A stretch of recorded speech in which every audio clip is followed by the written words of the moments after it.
Karibu kwenye vijiswali. Sasa ndugu yangu, nataka nikuulize swali moja. Ni kipi ambacho unachagua kati ya kutumia gesi na kutumia mkaa? Unaweza kaweka grass pembeni ili tuzungumze vizuri. Sasa masikio ndo anayosikia, sio mdomo. Kwani nanywea masikioni? Si nimekusikia umeuliza swali la nani?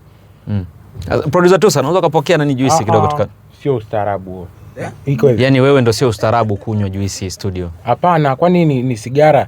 Alafu vitu vya kuiga sio vizuri. Yaani mnaona kwenye sheri wanasema don't smoke, usitumie simu, na nyie studio mnaita nani za ajabu. Kama una shida na juisi ni kufanyie mchaka. Si 1000 tu hii inakutoa povu buku.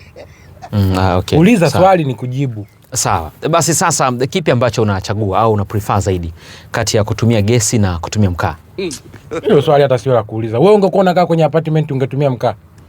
Ndio maana tukauliza kwamba unachagua nini sasa. Haijalishi unakaa kwenye apartment au unakaa kwenye nyumba ambayo sio apartment. Na mimi ndio maana nakujibu, unakaa nyumba ina maji ndani, floor ya 3, ina garden.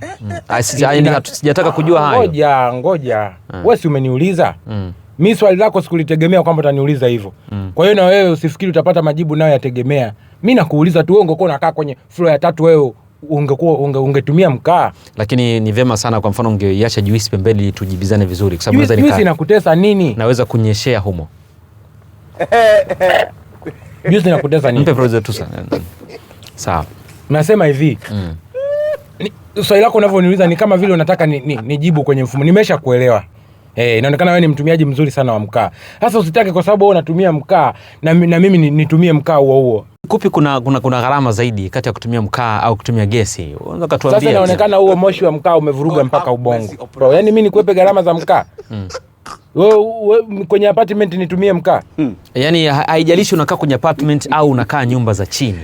Nimesema hivi, kwenye apartment utatumia mkaa. Hatutaki kufahamu kwamba unakaa kwenye apartment au unakaa wapi. Nakwambia wewe na mkaa mna siri gani? Sasa labda pengine wewe mara ya mwisho kutumia mkaa ilikuwa ni lini?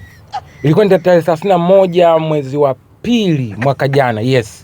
Ndio mara ya mwisho, na penyewe tumetumia kwenye ile halaiki ya watu. Sasa mwezi wa 2 unafika tarehe 31? Mwezi wa 2 unafika tarehe 31? Tusa nifanyia hata mpango wa juisi sasa, kwa sababu naona sasa nani producer Tusa, usilete juisi kwa sababu tuko studio. Kwa hiyo usio kachanganya nani. Uivu tena. Mwezi wa 2 unafika tarehe 31? Sasa ndio wewe maswala ya kalenda tena ndio unayakazia. Kwa kwani yani wewe jua tu kwamba mimi mkaa nilitumia zamani.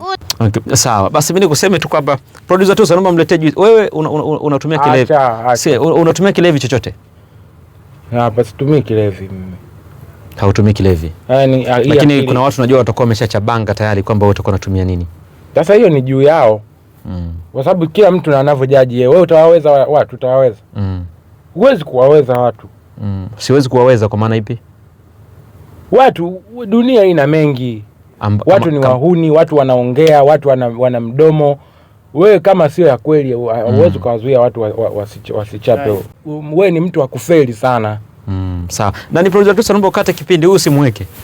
Utaniweka mimi tu kwenye kipindi. Asiniweke kama mimi mpaka nasema ndio hii hatari ya HR kutumia AI wakati wa masomo, anakuja kuajiri mtu kama wewe. Sasa mimi asiniweke, utakuwa na mmoja nani? Producer Tusa. Utakuwa na mmoja nani? Mkate huyu utakuwa unaonekana peke yangu. Utakuwa na mmoja nani sasa? Wala haina shida. Huku hata tukiweka kitu ambacho hakipo ni rahisi tu.